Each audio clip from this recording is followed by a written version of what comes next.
আসসালামু আলাইকুম। দরিভাল জুনিয়রের কোপা আমেরিকা এবং দুটি প্রীতি ম্যাচের জন্য স্কোয়াড ইতিমধ্যে আপনারা দেখে ফেলেছেন। দুই একটা পজিশন বাদে এই স্কোয়াড নিয়ে বেশি প্রশ্ন তোলার সুযোগ নেই। সবচেয়ে আলোচিত বিষয় হচ্ছে কেন এই স্কোয়াডে ক্যাসিমেরোর জায়গা হলো না এবং দলে কোনো লিডারশিপ ব্যক্তিত্ব না থাকা। এই জায়গায় ছোট একটা ইনফরমেশন দিয়ে রাখতে চাই, সেটি হলো এই দলে এখনো ৩ জন প্লেয়ার রিক্রুট করার সম্ভাবনা আছে। আর ফুটবলে বর্তমানে ক্যাসিমেরোর অবস্থা খুবই ভয়াবহ। ফর্মহীনতা চলছে তার। যদিও এই জায়গায় অনেকেই প্রশ্ন তুলবে, সে তার চিরাচরিত পজিশনে খেলছে না, তার বাইরে খেলছে। গোটা টিমের বাজে প্রভাব তার উপর পড়ছে। কিন্তু সত্যি কথা হলো এসব কিছুই কিন্তু ক্যাসিমেরো বর্তমান সিচুয়েশন চেঞ্জ করতে পারবে না। সে তার নিজের সেরা ছন্দে নেই, এটা ধ্রুব সত্য। ক্যাসিমেরোর বিগেস্ট ফ্যান হতে পারেন আপনি, কিন্তু এই তেতো কথাটি আপনার মেনে নিতেই হবে। তবে কি ক্যাসিমেরোকে দলে দেখার সম্ভাবনা নেই? চান্স তো অবশ্যই আছে। ওই যে বললাম, একাদশে এখনো ৩ জন প্লেয়ারকে নেওয়ার সম্ভাবনা আছে। আমি পার্সোনালি যা মনে করি সেটি হলো কোচ ক্যাসিমেরোকে একটু দেখতে চাচ্ছে, যেহেতু তার ফর্ম ভালো যাচ্ছে না। এখানে একটা পজিটিভ দিক হলো কোপার লিগের ম্যাচগুলোতে ক্যাসিমেরো দলে জায়গা পাওয়ার জন্য কতটুকু এফোর্ট দেয়। এটার উপর অনেক কিছু ডিপেন্ড করবে যে সে ফিরতে পারবে কিনা এবং সে ফিরতে কতটুকু মরিয়া। ক্যাসিমেরো এই বয়সে নিজেকে নতুন করে প্রমাণ করার কিছু নেই, বাট ফিরে আসার তাড়না, যেই অ্যাগ্রেশন, এটা ব্রাজিল টিমের জন্য প্রয়োজন। এবং আপনারা যদি খেয়াল করেন তাহলে দেখবেন পাকুয়েতা বিশ্বকাপের পর বাদ পড়ার পর নতুনভাবে দুই প্রীতি ম্যাচে যখন চান্স পেল, তার অ্যাগ্রেশন কিন্তু এই আগের পাকুয়েতা ছিল না। সুতরাং আমি ফাইনাল স্কোয়াড সাবমিটের ডেডলাইন পর্যন্ত অপেক্ষা করতে রাজি। ক্যাসিমেরো ফিরলে দলের লিডারশিপের ঘাটতি পূরণ হবে, এটা সত্য। তাছাড়াও নতুনদের মধ্যে ব্রুনো গুমারেস অলিম্পিক গোল্ড মেডেলিস্টের টিমের ক্যাপ্টেন ছিল।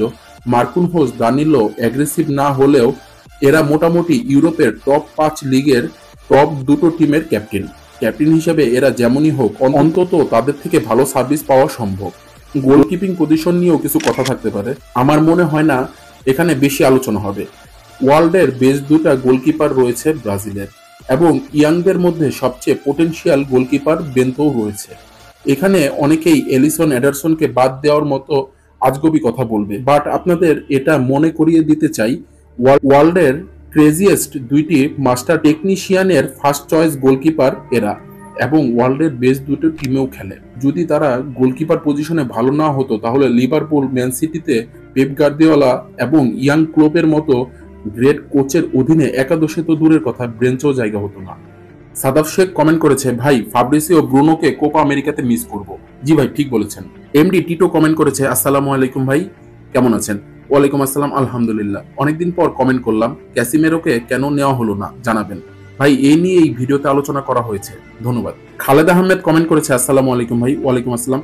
ভাই জোয়ালিংটনকে কেন স্কোয়াডে নেওয়া হলো না? ভাই জোয়ালিংটন স্কোয়াডে জায়গা পায়নি ইনজুরির জন্য।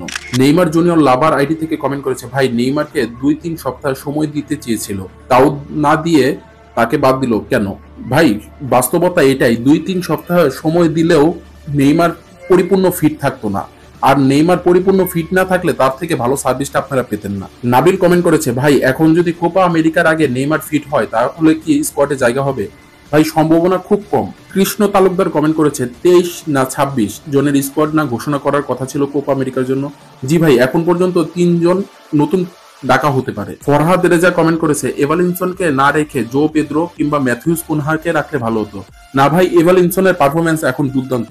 এমডি রিয়াজ খান কমেন্ট করেছে, দেখা যাক কি হয় ভাই। ভাই আশা রাখি ভালো কিছুই হবে। ইনসাইড আইডি থেকে কমেন্ট করেছে, ক্যাসিমেরো কেন নেই? ভাই এই বিষয়ে আলোচনা করা হয়েছে ভিডিওতে।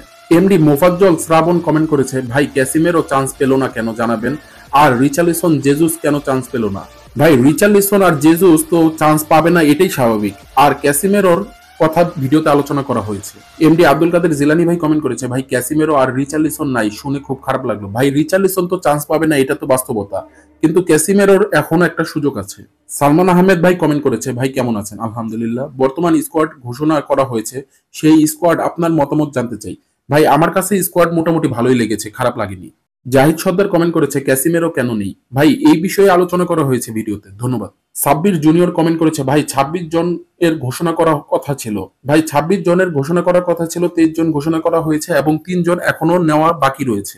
এমডি নিলয় কমেন্ট করেছে, ভাই স্কোয়াডটা আমার ভালো লাগেনি। ভাই এই স্কোয়াডটা ভালো আছে এবং আমি আশাবাদী। রিফাত গেমিং কমেন্ট করেছে, ভাই নেইমার কতদিনের মধ্যে স্বাভাবিক ফুটবল খেলতে পারবে? ভাই আমি আশা রাখি নেইমার আগামী সিজনের শুরুতেই ফুটবলে ফিরবে এবং আগামী বিশ্বকাপ বাছাই পর্বের ম্যাচে ব্রাজিলের হয়ে খেলবে।